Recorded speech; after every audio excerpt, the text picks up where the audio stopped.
The shattered pieces of porcelain lay still on the polished stone floor, mingling with a pool of cooling coffee and a few snowflakes melting off the heel of a customer who had just walked in. For 2 long winters, this harbor street had grown used to the sound of the arguments drifting out from behind the fogged glass door, and for those same 2 winters, one by one, the people had chosen to lower their eyes to their plates and pretend they heard nothing. Best not to meddle in another household's affairs, they told one another. But tonight, the blizzard sweeping in off Lake Michigan carried more than its bone deep cold. It brought a man across the threshold of that late-night diner, a man whose name even the most powerful figures in this city lowered their voices to speak. He had not come to collect the debt weighing down her thin shoulders. He had come to make the one who had trampled her dignity for so long kneel and answer for every tear. And what no one in that room could have guessed, least of all the woman herself, was why a man like him would ever concern himself with the fate of a waitress the whole city had chosen to forget. And don't forget to subscribe to our channel, so we can keep walking together through stories of courage, kindness, and human dignity. Before the story became a whisper, spreading through the whole harbor district. Before there was a man in the storm and broken shards of porcelain scattered across the floor, Maddox Vance was only a quiet shadow slipping through shifts so long that she could no longer remember what a full night of sleep felt like. Chicago, in the final months of autumn, had already begun breathing cold air from the lake into every crack of every door, and the harbor where she worked was always the first place to catch the wind, that briny wind that swept through the narrow alleys and crept into a person's bones like a hand that was never warm. Halloran's late-night diner sat tucked between a row of old warehouses, its sickly yellow light spilling onto the wet sidewalk like a weary invitation meant for those who had nowhere else left to go. Maddox worked the night shift there, and when the sky had barely begun to pale, she hurried across several blocks to make it to her early shift at a small coffee shop on the other side of the market. 2 jobs, 1 thin body, and an exhaustion that had become so familiar she no longer bothered to name it. Her dark brown hair was always twisted up in haste with a faded elastic band, and her gray eyes, which had once held a quick, bright intelligence, were now sunken deep, rimmed with shadows like 2 stains of spilled ink. And yet, in the midst of all that weariness, there was something in Maddox that had never allowed itself to go out, something even poverty hadn't managed to strip away. That night, when the last customer left and abandoned a few crumpled bills on the tabletop, she quietly gathered her meager tips and pressed nearly all of them into the hand of Inez Calloway, the older coworker who was trying to care for a cramped home with too many mouths to feed. Inez hesitated and tried to give the money back, but Maddox only shook her head gently and said that Inez needed it more than she did this month, her voice calm, as though she were speaking about the weather and not about money that could have been her own dinner. When the glass door groaned in the wind, a homeless man huddled beneath the diner awning, his beard dusted with tiny beads of ice. Maddox asked nothing. She simply filled a cup with hot water, added a slice of lemon she had been saving, then carried it out and gave it to him with both hands, carefully,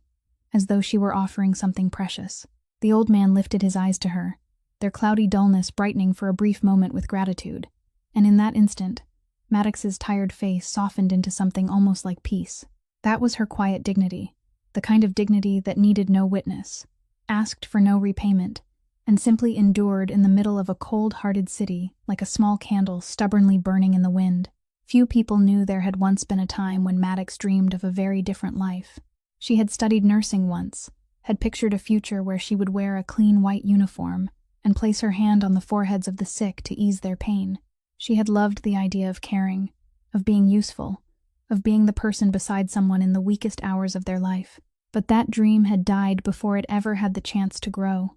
smothered by bills that never stopped coming and burdens she had never chosen for herself. Now the only thing left of that dream was the instinct to care for others, still seeping through every small gesture she made, even though her own life had no one in it to care for her. The deeper the night grew, the more savage the cold became, clinging to the windows and tracing fragile frost patterns across the glass. Maddox wiped down the last table, turned off a row of lights, and stood silently for a while beside the window, looking out at the empty street as it slowly sank into the white veil of night. She didn't know, and couldn't have known, that the city now turning its back on her was about to become the stage for something she had never dared to dream. To understand why a girl like Maddox was bound so tightly to this place,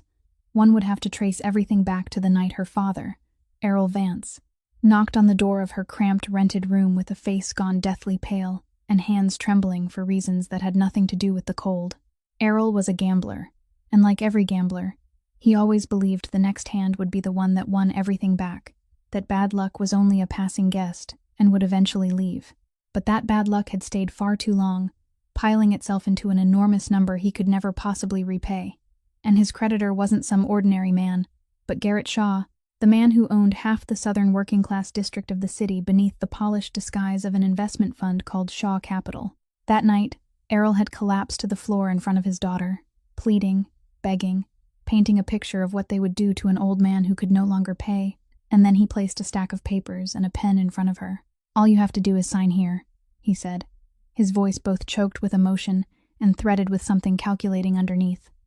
"Sign so they'll see. Our family is serious, and then I'll take care of the rest. You don't need to worry about anything." Maddox was still too young then, too exhausted, and too full of love for the only father she had left to understand that what she was signing wasn't an empty promise but a chain, that from the moment the pen touched the paper, her father's debt had quietly climbed onto her shoulders and clung to her like a shadow that would never leave. Her father disappeared from her life not long afterward, leaving behind her name on those pages and a city full of men who came to collect something she had never borrowed. But if that had been all, perhaps Maddox could have run. Perhaps she could have vanished into another city and left the past behind her. What made it impossible for her to leave, what turned that invisible chain into a real shackle, was her mother, Coraline Vance. In the middle of the previous winter, Coraline's health collapsed with sudden and merciless force, the illness eating away at her from the inside and demanding treatment so expensive that simply thinking of the number was enough to make Maddox feel as though she couldn't breathe. She had knocked on every door, had knelt and begged before polite refusals, until she finally understood that the only person willing to give her that money was also the man who already held her father's debt. And so she signed again, this time with her eyes wide open and a heart that fully understood the price, because between keeping her pride and keeping her mother alive, she had no choice at all. Garrett Shaw understood that very clearly, and that was why he smiled when he handed her the money. He didn't merely lend to her. He also arranged for Coraline to receive treatment at a facility where his influence reached into every hallway, every prescription, every doctor's signature. He told her in a voice smooth as velvet that her mother was in the best hands, that she didn't need to worry about anything as long as she behaved. And that phrase, "as long as," said everything. Because from that moment on, the life of her frail mother lying in that stark white room became the lever Shaw held in his hand, a thin cord running straight from Maddox's heart to his fist, so that all he had to do was tighten his grip slightly, and she would suffocate. She no longer owed him money. She owed him every breath her mother took, and that was the kind of debt no amount of money in the world could ever fully repay. And so, without needing a lock or a wall, Maddox was completely imprisoned in the middle of a free city, chained to this place by her own love. Garrett Shaw never raised his voice, and that was exactly what made him more frightening than any man who shouted, because a person with enough power didn't need to lift his tone to make others tremble. That Saturday night, he sent someone all the way to Halloran's to tell Maddox that she was needed at a private reception on one of the upper floors of a glass tower downtown, and that message wasn't an invitation but an order dressed in polite clothing, the kind of order Maddox had learned never to refuse. When she stepped into the party room, thick with the smell of hard liquor and expensive perfume, Shaw was standing among a group of men in dark suits, a glass of red wine turning lightly in his hand, his hair combed smooth without a single strand out of place, and the smile on his lips was so warm that a stranger would have thought he was the kindest man in the room. He beckoned her closer with 2 fingers, the gesture people used to call a pet, then introduced her to the guests in a voice just loud enough for the whole room to hear,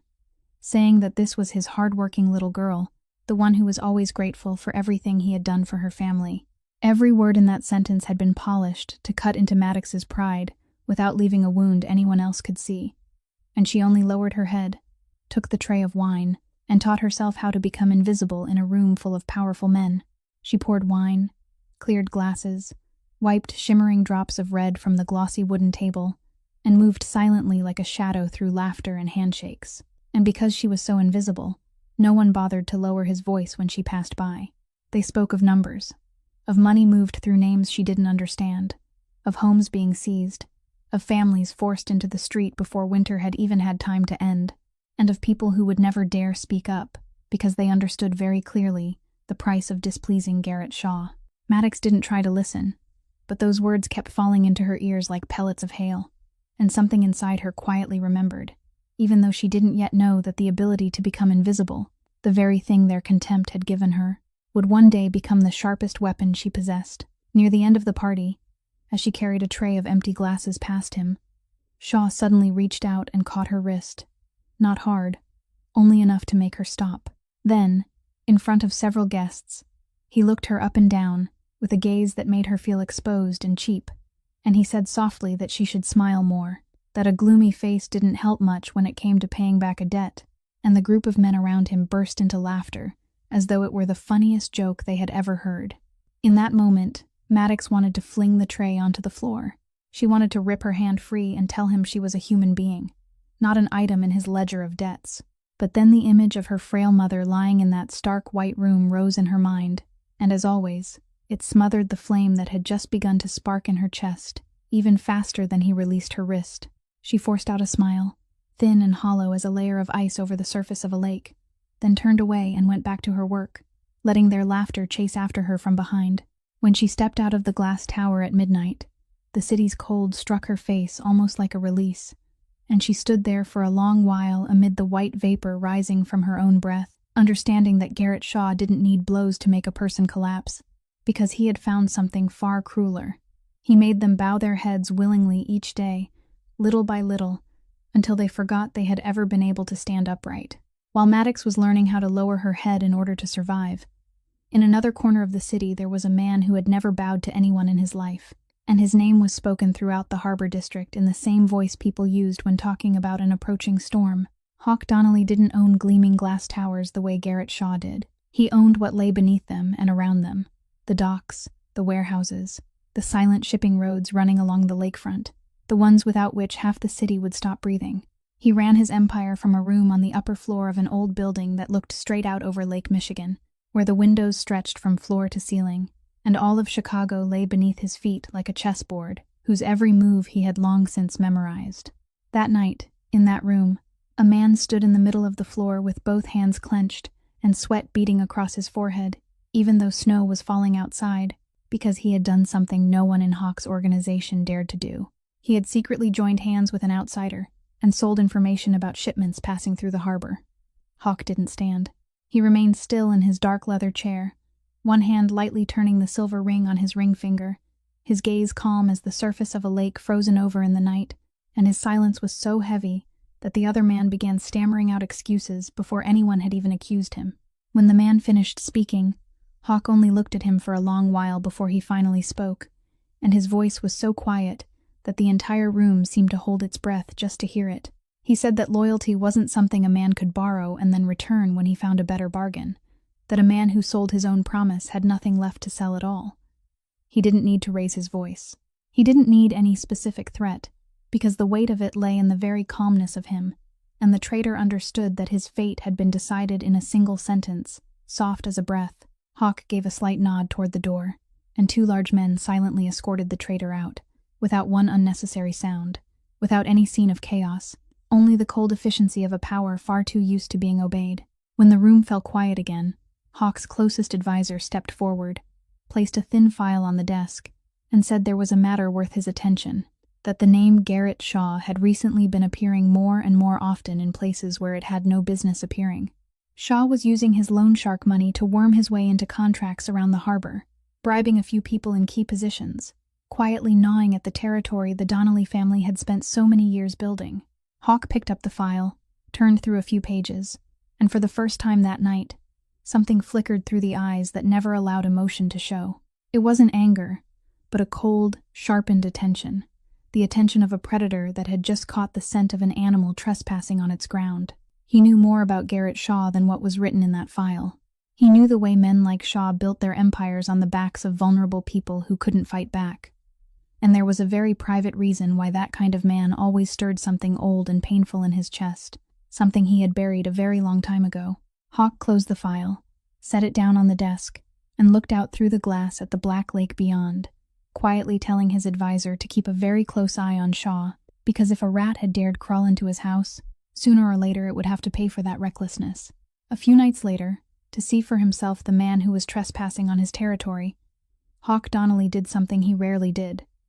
He went in person instead of sending someone in his place. He had heard that Garrett Shaw sometimes stopped by a small late-night diner near the harbor to meet his debtors in a discreet place, and so, on a night when snow was falling thick and heavy, Hawk walked into Halloran's in an understated dark coat, chose a hidden table in the corner, ordered a cup of black coffee, and sat quietly like any other weary customer. No one in the diner recognized who he was, and that was exactly what he wanted, because a man accustomed to watching from the dark understood that people revealed their true nature most clearly when they believed no one important was looking. It was in that shadowed corner that Hawk saw her for the first time. Maddox was moving between the tables with the bearing of someone long used to carrying more weight than her thin body should have been able to bear. And there was a gentleness in every gesture she made, in the way she set plates of food down softly, in the way she gave a faint smile to an elderly customer that made it impossible for him to look away. Then Shaw came in with a few men trailing after him, bringing with him an air colder than the storm outside, and Hawk sat still, observing everything that unfolded afterward. He saw Shaw snap his fingers to summon Maddox as though calling a servant. He saw him deliberately toss a crumpled bill onto the dirty floor, forcing her to stoop down and retrieve it in front of everyone. He heard him make cruel, veiled remarks about her debt,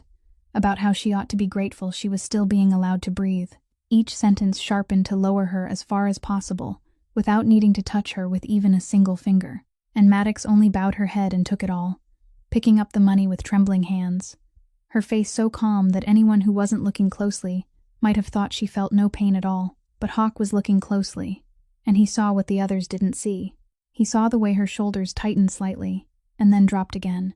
the way she swallowed humiliation as though swallowing a shard of glass, the way a human being still tried to hold on to her dignity, even while being forced to her knees. And it was that very posture, the way she lowered her head while her back still refused to fully collapse, that stirred something in Hawk's chest he had thought he had buried long ago, because there had once been another woman who had bowed her head just like that. There had once been a gentle, proud woman forced to wipe away another person's humiliation with shaking hands, and that woman had been his mother, the woman he had helplessly watched being trampled by a powerful man throughout the years of his childhood, the woman he hadn't been able to save because he had been too small and too weak to do anything but stand there and watch. That memory rose inside him, cold and sharp, and Hawk's hand tightened around his coffee cup, his knuckles going white for a brief moment. He didn't stand.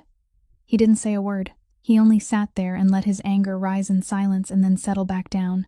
because he was a man who always acted with a cold head, never with impulse, and tonight he had come here to observe, not to strike. But when he left Halloran's and stepped out into the white curtain of snow, Hawk knew that the name Garrett Shaw was no longer merely the name of a man trespassing on his territory, and the girl with the tired gray eyes, though he had never spoken a single word to her, had quietly imprinted herself on his mind in a way he could not yet name. One morning, after a particularly long and humiliating night, Maddox woke with a reckless thought beginning to kindle inside her. The thought that perhaps there was still one door she hadn't knocked on, that somewhere in this cold city, there might still exist something called justice for people like her. She gathered the small amount of courage she had left, put on the most decent coat she owned, and went to the local police precinct, where she was led in to meet an inspector named Dale Brooks, a man in middle age with a heavy, self-important face, and the dull eyes of someone far too accustomed to looking at other people as though they barely mattered. Maddox sat down in front of him, her hands clasped tightly together to hide their trembling, and then she told him everything. She told him about the debt her father had placed on her shoulders, about the way Garrett Shaw tightened his grip around her life day by day, about the parties where she was treated like an object, about the fact that her mother's life was being held in the air like a card in his hand. She spoke with all the honesty a desperate person could gather, and for a few brief minutes, she dared to hope, dared to believe that at last someone was willing to listen. But when she finished, Brooks only leaned back in his chair, tapped his pen against the desk, and gave her a thin smile that was both pitying and contemptuous. Then he asked whether she had any papers to prove what she had just said, whether she had any evidence showing that Mr. Shaw had done anything wrong, or whether all of it was merely the one-sided story of a girl drowning in debt. Maddox stammered that she had heard things, that she had witnessed them,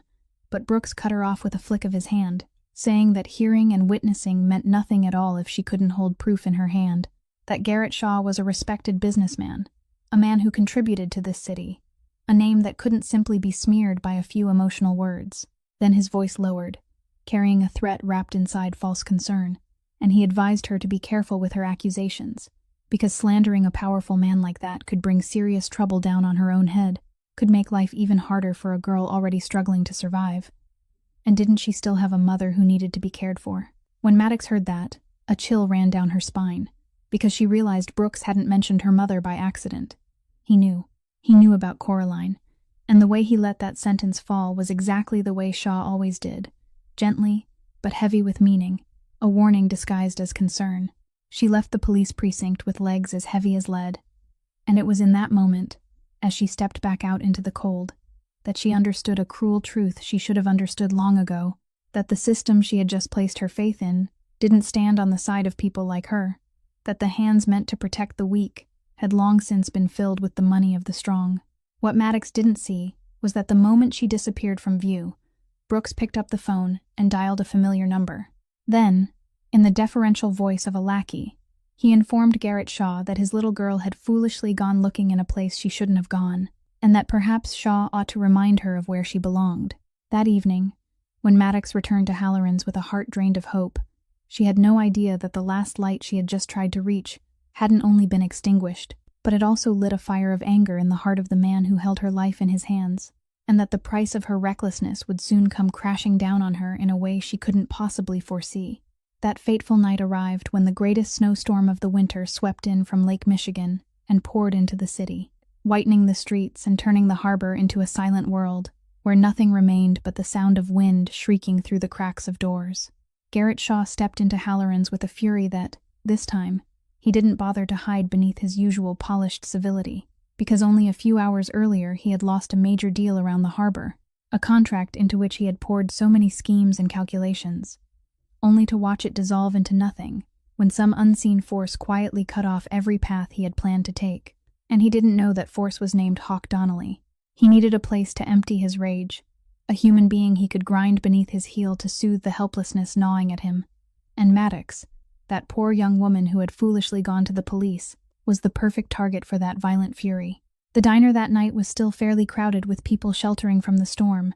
Weary souls huddled over hot cups of coffee, and every one of them looked up when Shaw strode in, bringing with him a chill so severe that the whole room seemed to stop breathing. He called Maddox's name loudly enough for the entire diner to hear, and the moment she stepped toward him, he began pouring out a stream of the most vicious humiliations she had ever been made to endure. He spoke of how she had run off to tattle like a cowardly little rat. He told her she had forgotten who she was, that she was nothing but a debt that could walk, a piece of property he could throw away whenever he pleased. Every word landed like a blade, and to make the whole room witness his absolute domination, he struck the tray from her hands, sending the cups flying onto the granite floor where they shattered into pieces, coffee splashing across the ground. Then he ordered her to kneel and clean it up, right there in front of everyone, and his voice was thick with satisfaction as he said that this was exactly where she belonged, at his feet, where she ought to be grateful she was still being allowed to exist. The most painful thing, the thing that carved itself into Maddox's heart more deeply than even Shaw's words,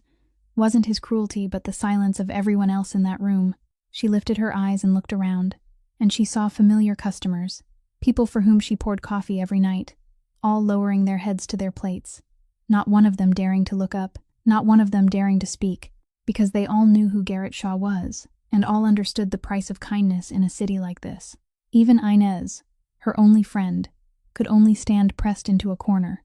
both hands covering her mouth, her eyes full of tears as she looked at Maddox with a helplessness, more cutting than indifference itself. And so Maddox knelt down, her knees touching the freezing stone floor, her hands beginning to gather the broken shards of porcelain from the cooling pool of spilled coffee. And in that moment something inside her shattered more completely than the cups lying at her feet. She had reached the very bottom of the abyss, that darkest place to which a human being can be pushed, where every hope had gone out, and every trace of dignity seemed to have been stripped away, and she lowered her head so far that her loosened hair fell forward to hide her face wet with tears, silently begging for something, someone, anything at all that could come and bring this unbearable humiliation to an end. Outside, the snowstorm still howled, hurling heavy flakes against the misted glass door, And no one in Halloran's that night, not Garrett Shaw standing there with that triumphant smile on his lips, not even Maddox herself collapsed on the floor, could have imagined that the diner door was about to fly open, and that the man about to step across that threshold would change everything. The diner door flew open, and with a rush of icy snow wind sweeping inside, a tall figure crossed the threshold, bringing with him a strange stillness that made the already silent room seem to stop breathing altogether. Hawk Donnelly didn't hurry. He didn't raise his voice. He only paused for a moment at the doorway to brush the snowflakes from the shoulders of his dark coat. Then his eyes, cold as the surface of a frozen lake, slowly swept across the room, stopping on the image of the young woman collapsed on her knees amid the broken porcelain shards, before shifting to Garrett Shaw's triumphant face. The instant Shaw realized who had just walked in, the smile on his lips froze and then vanished completely, and the arrogance that had filled every gesture only moments before suddenly drained away like a retreating tide, revealing beneath it something no one in the diner had ever seen in this man before. Fear. Hawk stepped inside, each slow footstep sounding against the granite floor through the thick silence. And when he stopped only a few steps from Shaw, he didn't look down at the girl on the floor. He looked straight into the other man's eyes and spoke in a voice so soft that people had to strain to hear it, saying that there were men who gave themselves the right to trample others only because they believed no one would ever stand up to stop them. Shaw tried to salvage what little face he had left, stammering that this was a private matter between him and a debtor, that it had nothing to do with Donnelly at all, but Hawk only tilted his head slightly, and in a voice still light as breath yet now carrying the weight of an entire empire, he answered that from this moment on, anything concerning that girl had become his business. He didn't need to add another threat. He didn't need to lift his voice or raise a hand, because the way Shaw took one step back, the way his men lowered their eyes and edged closer to the door, said everything that needed to be said about who truly held power in that room. Garrett Shaw, the man who had made the whole diner tremble only minutes before, now stood there with his hands slightly clenched, his face pale with anger and humiliation, but he didn't dare do anything more than grind out that this wasn't over, then turned sharply and stride out of the diner with his men, leaving behind a silence even heavier than the one he had brought with him. When the door closed behind Shaw, Hawk slowly turned, and for the first time, he looked directly at Maddox, who was still kneeling on the floor. Her tear-filled eyes lifted to him in utter confusion. He stepped toward her, slowly removed his warm coat, and draped it over her thin, trembling shoulders, then held out his hand before her, not with the pity she was used to receiving, but with a steadiness that made her feel she was being seen as a human being, not as something pitiful. Maddox hesitated, her shaking hand hovering uncertainly in the air, because through 2 long, endless winters, no one had ever reached out to her like this. No one had ever walked in and stood on her side when the whole world had turned its back. She didn't understand. She truly couldn't understand why this powerful stranger would care about her, a poor waitress the whole city had chosen to forget, and that question spun wildly through her mind, even as she placed her frozen hand into his firm palm and let him gently lift her from the cold stone floor. When she followed him out of the diner and stepped into the white night of the storm, she didn't know that she had just crossed a line, leaving behind the old life, where she had known only how to lower her head and endure, and stepping into an entirely new chapter that fate had quietly prepared for her. The car moved silently through the snow-buried streets, and Maddox sat curled beside the window, Hawk's coat still draped over her shoulders, and giving off a warmth that felt unfamiliar, while her mind had not stopped being wary of the silent man sitting beside her. The car stopped in front of a towering building by the lake, and when the elevator carried her all the way to the highest floor, and the doors opened, Maddox couldn't help freezing at the space that spread out before her, an immense apartment with glass walls stretching from floor to ceiling, beyond which the whole surface of Lake Michigan appeared dim and dreamlike beneath the city lights in the stormy night, and the quiet luxury of the place made her even more aware of her worn shoes and the apron that still carried the smell of coffee. She stood close to the door, not daring to step deeper inside, both hands gripping the edges of his coat,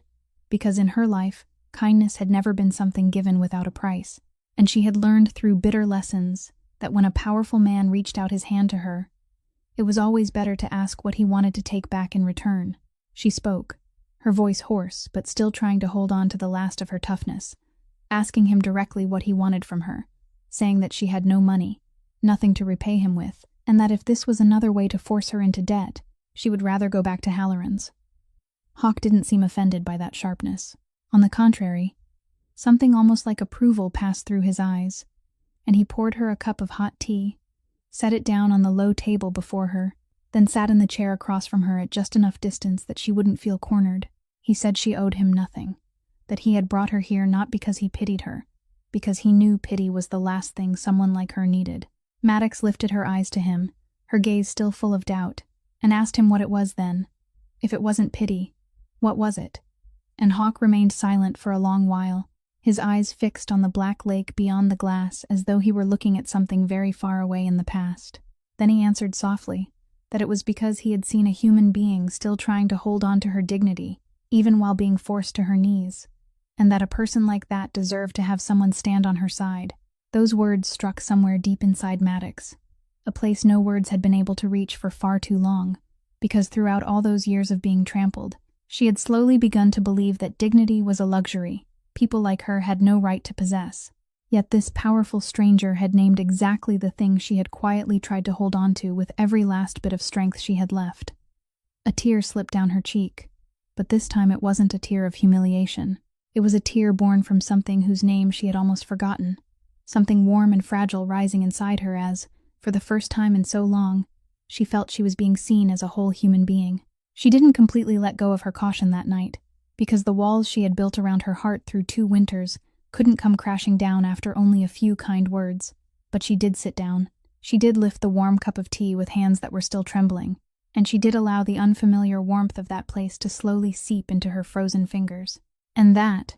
even if it was only a small crack in the solid wall of her defenses, was also the beginning of a healing she had not yet dared to believe was real. In the days that followed, as the storm outside slowly settled and Maddox gradually grew used to the stillness of the apartment high above the city, she began to realize that the man who had saved her was nothing like anything the rumors about him had painted. One night, as the two of them sat quietly beside the glass window looking out over the frozen lake, Maddox gathered enough courage to ask him the question that had been troubling her all this time. Why a man like him would care about people who had been trampled the way she had. Why, in an entire city that had turned its back, he had been the only one to stop. Hawk was silent for a very long time, so long that she thought he would never answer. But at last he spoke, and this time his voice no longer carried its usual coldness. Instead, it held an old, deep sorrow, like an echo from a room that had been locked shut for a very long time. He told her about a boy who had once grown up in a poor neighborhood, a boy with a gentle and proud mother who had carried the whole family alone after his father left, a mother who had borrowed money from a powerful man in the area so she could feed her child, and then, just like Maddox, had been turned by that very debt into a piece of property in the lender's hands. He told her about the years when that boy had to stand and watch his mother be humiliated, be forced to lower her head, be treated as though she wasn't a human being but only a number in that man's debt ledger, and about the terrible helplessness of a child too small to do anything except hold his mother's hand tightly and promise her that one day he would be strong enough to protect her. But that day had never come in time, he said,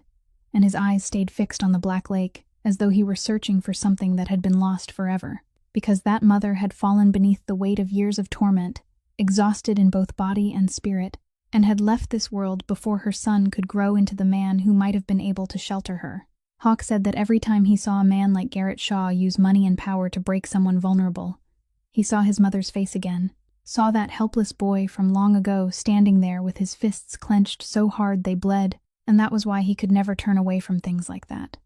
It was the one line that even a man who had done as many dark things as he had would never allow himself to cross. When Maddox finished listening to that story, she went still, and for the first time, she looked at the man sitting before her, not as a powerful crime lord the whole city feared, but as a human being carrying an old wound that had never truly healed, a human being who had turned his own pain into a shield for those who had no one to protect them. She realized that beneath the layer of ice he wore around himself was a heart that had once broken just like hers was broken now, and that silent understanding drew two people from completely different worlds closer together in a way no words could fully describe. In that moment, there was no crime lord and no waitress, no strong one and no weak one. There were only two souls life had once trampled, sitting beside each other in the stillness, quietly realizing they weren't as alone as they had always believed. One morning, while Maddox was still struggling to find a way to manage her mother's next round of treatment,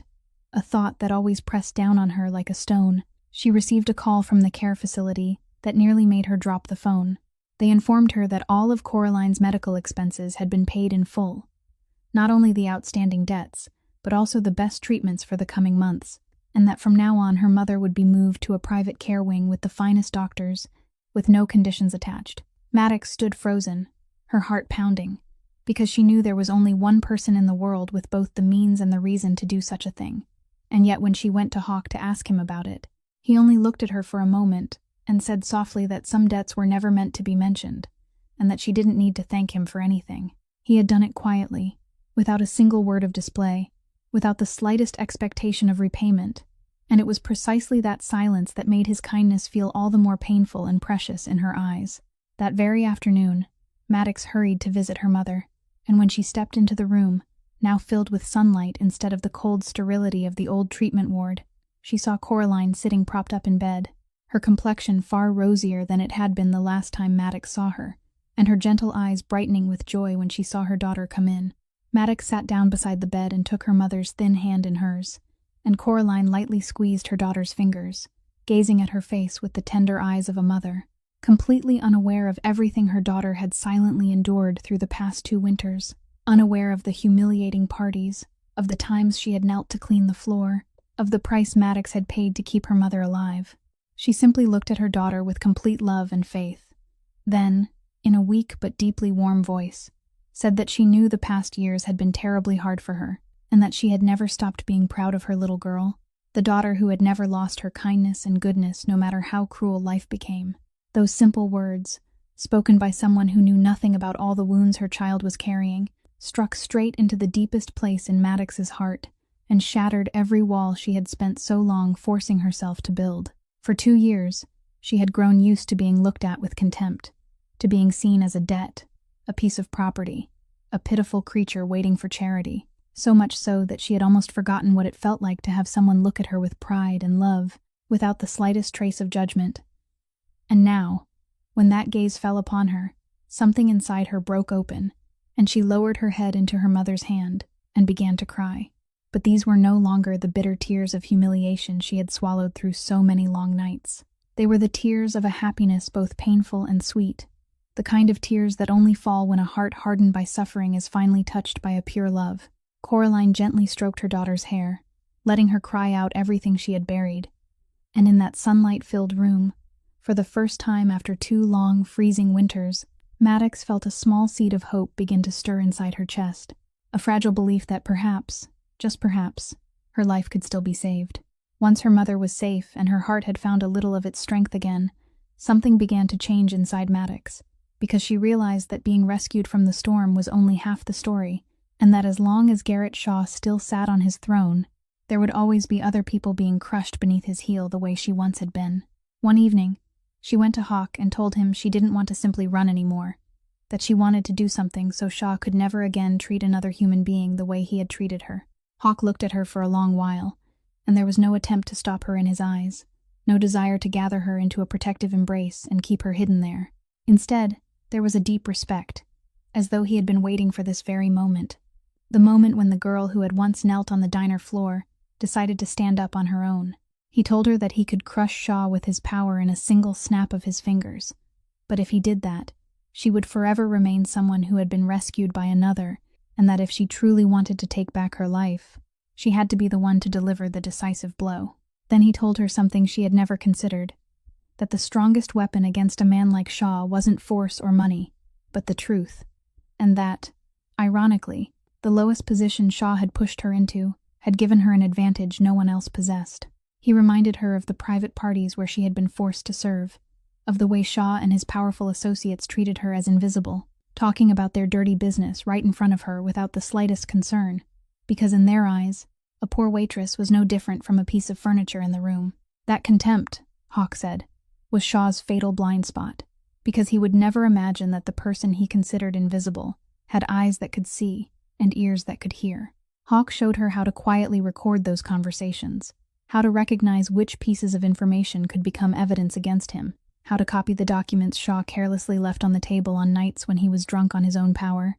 and most importantly, how to do all of it while keeping herself safe, while still wearing the submissive expression Shaw was used to seeing on her face. Maddox listened to every word he said with intense focus, and this time, in her gray eyes, there was no longer the fear of prey, but the sharpened gaze of someone who had just found the path toward reclaiming her freedom. She learned quickly, learned how to turn the humiliation that had once broken her into a mask that concealed her true purpose. Learned how to let Shaw go on believing she was still the weak person he could trample, while day by day she silently gathered each piece of the truth that would bring him down. This was no longer the girl who knew only how to lower her head, endure, and pray for a miracle. This was a human being who had chosen to take hold of her own fate with her own hands. And though the road ahead was filled with danger, though a single small mistake could make both her and her mother pay dearly, Maddox still stepped onto it with a steadiness she herself hadn't known she possessed. Because for the first time after 2 long winters, she was no longer waiting for someone to come save her. She was preparing to save herself. Amid the tense days of preparing for the confrontation ahead, there came one rare, quiet evening in the high-rise apartment, a small pause that both of them silently treasured, though neither said it aloud. Outside, the snow was still falling lightly, and Maddox was standing by the kitchen making 2 cups of tea when she accidentally saw a side of Hawk she had never seen before. He was sitting at a small table, carefully untangling the threads of an old wool scarf with frayed edges. A scarf that was clearly worth nothing compared with all the luxury inside this apartment, and yet he handled it with a strange tenderness. His hands, so accustomed to power and cold decisions, now precise and gentle in a way she could hardly believe with her own eyes. When she quietly asked him about the scarf, Hawk looked up, and a rare trace of hesitation passed across the face that was usually so composed. Then he answered softly that it was the only thing left of his mother, something she had knitted with her own hands in her final days, and that whenever everything became too heavy, he took it out to remember why he was fighting. In that moment, the man the whole city feared suddenly appeared before Maddox, not as a powerful crime lord, but as a human being with wounds and private tenderness of his own, and something inside her trembled gently, a deep compassion for the person hidden behind that frozen shell. As for Hawk, he too was quietly watching her in a way he himself hadn't expected, because throughout his life he had met countless people who cowered before power or tried to take advantage of it, but he had never met anyone like Maddox, a young woman who had been crushed by life to the very bottom and still hadn't lost her kindness. Someone who still chose to stand up and fight instead of collapsing into bitterness. He watched her carry the 2 hot cups of tea toward him, watched the way her hands were now far steadier than they had been on that trembling storm night, and he realized that her quiet courage, that unshowy but enduring strength, had made him respect her in a way neither money nor status could ever buy. The 2 of them sat down beside each other in the warm light, sipping hot tea,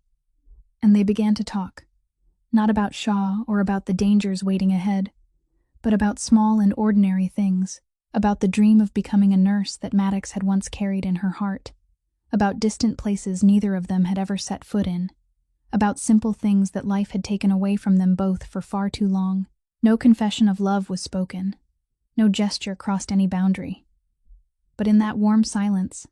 an invisible thread was quietly drawing itself between them, a feeling born not from the dependence of the weak on the strong, but from mutual respect and from the deep understanding of 2 souls who had both lived through similar losses. It was a rare and precious feeling, forged in hardship, built not from beautiful words but from honest sharing,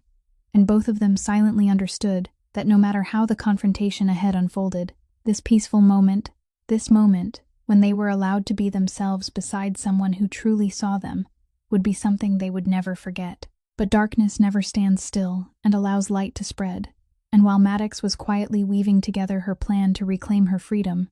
Garrett Shaw was not sitting idle either. The humiliation he had been forced to swallow on the night Hawk made him step back inside Halloran's had eaten away at him day after day, turning into a smoldering hatred that waited only for the right moment to flare, and he had sent men searching all over the city for any trace of the girl who had dared escape his grasp. It was Inspector Dale Brooks, that loyal lackey who always knew how to profit from both sides, who finally tracked down her hiding place. And one evening, he picked up the phone and informed Shaw that his little bird was nesting in Hawk Donnelly's own den. The news made Shaw both furious and wary, because Maddox being under Donnelly's protection explained a great many things. including the way his contracts around the harbor had mysteriously collapsed one after another. But what truly sent a chill down his spine was when his men followed the threads of her connections and discovered that the girl who had seemed so weak had been quietly gathering things that could destroy his entire empire. Shaw understood that he was facing something far more dangerous than a runaway debtor, and a cunning man like him knew that the only way to break someone who no longer feared for herself was to strike at what that person loved most. And so he reached for the last and cruelest lever still in his hand, Maddox's frail mother. One afternoon, just after Maddox left her mother's room with a rare lightness in her heart, her phone rang, and Garrett Shaw's voice, smooth as velvet yet cold enough to freeze the blood, sounded on the other end of the line, dragging her back into the nightmare she had thought she had escaped. In that frighteningly calm voice, he told her he knew where she was, knew what she was plotting, and that he was very disappointed his little girl had forgotten the lesson of gratitude so quickly. Then his voice dropped lower, each word falling like drops of ice, as he reminded her how fragile her mother's health was, that the treatment of a weakened patient like Coraline depended entirely on the goodwill of those with the power to make decisions, and that it would be such a pity if, because of the daughter's foolishness, that poor mother suddenly lost all the care that was keeping her alive. Every word he spoke felt like an invisible hand closing around Maddox's throat, and she stood frozen in the hospital corridor, feeling as though the ground beneath her feet were splitting open, because he had just touched the one weakness she could never abandon, the fragile cord running straight from her heart to his merciless fist. Shaw ended the call with a warning that she had 2 days to hand over everything she had gathered and return to being an obedient debtor, or else he would let her witness the price of betrayal through her own mother. When the dull tone sounded to signal the call had ended, Maddox remained standing there, the phone trembling violently in her hand, and for the first time since Hawk had rescued her, that old, familiar fear surged back into her chest like a black wave, pushing her into a brutal dead end where freedom and justice, the things she had risked her life to build, stood on one side, and on the other stood the life of the mother she loved more than her own. When Maddox returned to the apartment with a bloodless face and told Hawk about Shaw's threat, she realized that the war she was rushing into was not only placing her life and her mother's life on the scales, but was also quietly dragging heavy consequences down upon the very man who had reached out his hand to save her. Because Hawk's move to choke the life out of Shaw's empire wasn't something that could be done without a price, and the blows he had struck against his enemy had begun stirring an entire underground network of men who had long shared profits with Shaw. Over the past weeks, Hawk had silently tightened the noose around his rival's loan shark empire. He had his people cut off the secret financial channels Shaw used to move dirty money. He used his influence around the harbor to block the shipments and contracts Shaw had been relying on, and little by little, he made the flow of money, the very bloodline that kept Shaw's power alive, begin to dry up. But Shaw wasn't alone, and when he felt his empire being threatened, he turned to his hidden allies, other powerful figures in the city's shadows, men who also profited from the same blood and tears that fed him, and he convinced them that if they allowed Donnelly to freely punish one of them today, then tomorrow it would be their turn. And so a loose but dangerous alliance began to form against Hawk. Men who had once feared him now began calculating whether they could join hands to bring him down. And for the first time in many years, the empire the Donnelly family had built was facing a real threat from many sides at once. Hawk's closest advisor warned him plainly that the cost of protecting a poor waitress was becoming too high, that he was placing his entire legacy and his own safety in danger for someone who could bring him no profit at all, and that it would be far wiser to let go of this fight before everything spiraled beyond control. Hawk listened to that warning in silence, his eyes fixed on the frozen lake beyond the glass, and for a moment, the ghosts of the past returned, the face of the mother he hadn't been able to save, the promise that the boy he had once been had whispered beside her sickbed. Then he turned back to his advisor and answered softly that there were things in this world more important than power and safety, that in his life he had done many things he couldn't be proud of, but if this time he turned his back and looked away from a human being being trampled, then there would be nothing left in him that he could still call human. He said he had chosen this road with his eyes wide open, and he was willing to pay any price for that choice, even if that price was the entire empire he had spent half his life building. In that moment, Maddox, who had been standing silently listening from a corner of the room, suddenly understood the full weight of what this man was carrying because of her, and a swell of aching tenderness and gratitude rose in her chest. because she realized that this fight was no longer hers alone, but had become a fight shared by both of them. Two people forged by the same kind of pain now standing together before a storm that could sweep everything away. And it was in that very moment, when she felt the circle closing in from every side, that a new and fierce resolve began to burn inside Maddox, because she understood that she couldn't allow the man who had sacrificed so much for her to fall, and that the time had come for her to act before it was too late. Torn between fear for her mother and the determination not to let Hawk fall because of her, Maddox made a reckless decision she kept buried deep inside herself, which was to go to Shaw on her own to buy time, to make him believe she had surrendered, while quietly completing the final move of her own. She told Hawk that she needed more time, that she would be careful, but she didn't tell him the whole plan,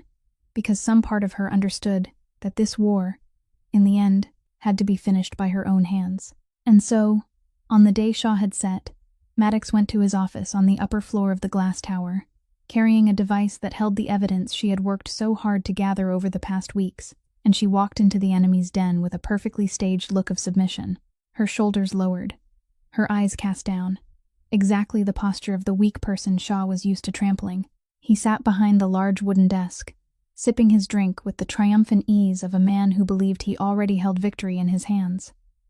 And when Maddox placed the device containing the evidence on the desk, he let out a dry laugh full of contempt. But Shaw was an old, suspicious fox, and he hadn't become as powerful as he was by being foolish. So instead of allowing her to leave safely, he signaled to his men to rush in, snatch the device from the desk, and restrain her right there. Then, before Maddox's wide eyes, he had his men destroy the device completely, crushing it into useless fragments, wiping out in an instant everything she had risked both her own life and her mother's life to build. He rose, rounded the desk, bent down to look at her with the eyes of a predator savoring the moment his prey realized it had lost, and said softly that she was truly naive to think a lowly waitress could outwit him, that now she had nothing left in her hands, no evidence, no protector here, and that it was time for her to pay for all the trouble she had caused. In that moment, everything seemed to have collapsed completely. Maddox was restrained inside her enemy's office. Her only evidence had been reduced to dust. The man who had saved her was too far away to act in time, and her mother's life was still hanging in the hands of the man now standing there mocking her. This was the second bottom of the abyss, deeper and colder even than the time she had knelt on the floor of Halloran's, because this time she had wagered everything and seemed to have lost everything. But what Garrett Shaw didn't know, what even Hawk himself had not been told, was that Maddox had already anticipated his suspicion and cruelty. She understood this man far too well after 2 winters spent beneath his heel to be naive enough to believe he would play a fair hand. And so the device she had brought and placed on his desk was only bait, a copy staged to make him believe it was everything she had. The original of all the real evidence, the recordings and documents that could drag his entire empire into the light, had already been secretly copied and sent somewhere safe, beyond his reach, waiting for this exact moment to erupt. And so, right in the middle of Shaw's false victory, as he was bending down to mock the person he thought he had crushed, Maddox slowly lifted her head, and for the first time during that entire meeting, her gray eyes held not a trace of fear or submission, but shone with a cold and steady calm that made the smile on Shaw's lips begin to falter, because he suddenly realized, though far too late, that the prey he thought had fallen into his net had, in truth, been the hunter all along. Maddox rose from the chair, slowly but steadily, and this time she didn't lower her head. She straightened her back and looked directly into the eyes of the man who had trampled her life for 2 winters. Then, in a voice so calm that even she was surprised by it, she told him that he had just destroyed something with no value at all. She told him that she had understood him for a very long time, understood that he would never let her leave safely, and that was precisely why the device he had just crushed was only a trap, while the whole truth about his filthy empire was already safe in the hands of people he could never reach. Before Shaw's security outside could even realize what was happening, the office door flew open, and a group of people stepped inside. Not Shaw's men and not Hawk's people, but the very ones to whom she had quietly sent copies of the evidence. Independent investigators and real authorities Shaw could not buy. And with them came several powerful figures from the business world whose backing Shaw had always needed. People who were now looking at him with disgust, as the truth of who he was lay exposed before them. Shaw's face went pale, then flushed red with rage and panic. He roared that this was a trick, that the evidence was fabricated, but his voice had lost its usual cold smoothness, and in its place was the trembling of a man watching his entire empire collapse before his eyes. In desperation, he lunged toward Maddox, his face twisted with fury, intending to use violence to silence her the way he had always subdued the vulnerable. But this time she was no longer the trembling girl who knew only how to shrink back and endure. She stepped aside with decisive quickness, and when he stumbled into empty air, the people who had just entered stopped him in time, holding him firmly before he could hurt her. Maddox stood there, her chest rising and falling, but her gaze never wavered, looking down at the man who had been so arrogant only moments earlier and was now restrained, struggling in helplessness. And she spoke, not with the screaming voice of hatred, but with the heavy calm of someone who had finally taken back her own voice. She told him that it was enough. She said that 2 winters had passed since the day he turned her life into a living hell. 2 winters in which she had lived in fear and lowered her head to accept every humiliation he poured onto her. But all of that ended here, in this very moment. She said she wasn't doing this out of hatred, but for all the other people who had been and would continue to be crushed beneath his heel if she didn't stand up. For the mothers, the children, the vulnerable souls who had no one to reach out and save them the way she once had. Every word she spoke rang through the room like hammer blows, driving nails into the coffin of Shaw's sinful empire, and everyone who witnessed it fell silent, because they were seeing something rare and fierce. The moment when a person who had once been pushed to the bottom of the abyss climbed out by herself and demanded back the dignity that had been stolen from her. When Garrett Shaw was escorted from the room, he still looked back at her with eyes filled with both shock and hatred, unable to believe that the one who had brought him down was the very person he had once considered invisible, a walking debt not worth his attention. As for Maddox, she remained standing there in the middle of the room, her legs trembling slightly but her back perfectly straight, and for the first time in so many years, she felt the full weight of the word freedom, a freedom she had not received as a gift from anyone's hand, but had claimed for herself with her own courage and endurance. Once the truth had been brought into the light, no force, no matter how brutal, could shove it back into the dark. And the empire Garrett Shaw had spent so many years building on the backs of vulnerable people began to collapse with a speed that even he couldn't stop in time. The evidence Maddox had gathered was placed, piece by piece, before people with real authority, and layer after layer of the polished mask Shaw had always worn was stripped away, revealing beneath it a loan shark who had driven countless families into ruin, a man who had used money and fear to buy the power of life and death over an entire neighborhood. The hidden allies he had once trusted, those powerful men in the shadows whom he had convinced to join forces against Hawk, now turned their backs on him even faster than they had once gathered around him, because Hawk Donnelly had quietly prepared the road for this collapse. He had skillfully made standing with Shaw a losing gamble, and no clever man was willing to sink with a drowning ship. As Shaw's money dried up and his power dissolved, the network of men who had once obeyed his every command fell apart like dry sand in the wind, because their loyalty had never belonged to him as a person, only to the money he threw at them, and once the man paying them was finished, there was no reason left for them to stay. Even Sutton Reyes, the trusted henchman who had always stayed close to him in every filthy piece of business, was among the first to disappear from his life, quietly gathering whatever he could grab before melting into the city's darkness, leaving his former master to face the collapse alone. And Inspector Dale Brooks, the man who had sold his conscience to serve as Shaw's eyes and ears, could not escape the net of truth either, because among the evidence Maddox had collected were the very things that exposed the shadowy relationship between him and Shaw, laying bare the way he had betrayed the badge he wore on his chest. And so the man who had once mocked the desperate plea of a hopeless young woman now had to face, by himself, the price of his cowardice and greed. The most beautiful thing about this entire collapse, the thing that made it completely different from the way Shaw had built his empire, was that it wasn't carried out through violence or blood, but through the power of truth itself. Garrett Shaw, the man who had spent his whole life believing that power and fear were the only languages worth anything in this world, was finally brought down not by a fist or a bullet, but by the courageous voice of the very person he had once considered the lowest of all, and that was the bitterest punishment for a man like him. When he was taken away to face justice, there was no one left surrounding him, no flattering smiles, no obedient men waiting for orders, only one isolated man who had lost everything he had once used to define his own worth. And as the darkness that had once covered the harbor district slowly began to lift, the people who had lived in fear beneath his rule began to raise their heads, daring for the first time to believe that justice, however late it might arrive, could still reach even the darkest corners, as long as someone was brave enough to light the first flame. When winter finally agreed to give way to the first warm days, Maddox Vance's life also began to thaw in a way she had never dared to dream of during the darkest months. Her mother, Coraline, under the devoted care of the finest doctors, slowly recovered, color returning to her face and her laughter once again filling the sunlit room, and every time Maddox sat beside her mother's bed and held that hand, now warm again, she silently thanked life for not taking from her the most precious thing she had. Once the burden of debt and fear had been lifted from her shoulders,